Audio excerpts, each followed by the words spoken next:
Dalawang opisyal ng barangay ang brutal na pinaslang sa magkahiwalay na insidente ng pamamaril noong Biyernes, Enero 3 sa Maguindanao del Sur at Zamboanga del Sur. Unang pinaslang si Kamram Abubakar, barangay chairman ng Sambulawan sa Libu, Maguindanao del Sur, ng mga armadong kalalakihan sa loob ng kanyang bakuran. Ayon kay Police Brigadier General Romeo Juan Macapas, direktor ng PRO Bar, inihayag ng mga kamag-anak at kakilala ng biktima na wala silang alam na may kagalit si Abubakar at hindi rin umano siya nasangkot sa anumang rido o away sa pagitan ng mga angkan. Sinisilip ng mga investigador ang iba pang posibleng motibo sa likod ng krimen habang patuloy na hinahanap ang mga salarin.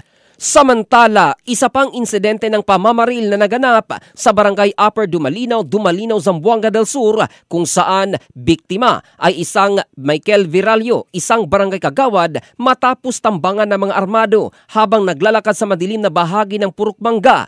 Sa pagsiyasat ng mga otoridad, halos 12 beses binaril si Viralio bagong iniwan ng mga sospek ang kanyang wala ng buhay na katawan. Bagamat wala pang malinaw na motibo sa insidente, inaalam na ng mga investigador kung may kaugnayan ang pamamaslang sa tungkulin nito bilang opisyal ng barangay. Patuloy ang investigasyon ng mga otoridad sa magkakahiwalay na krimen upang matukoy ang motibo at makilala ang mga responsable. In the heart of changing lives, ito si Jofel Candado ng Brigada News Philippines, the Music and News Authority.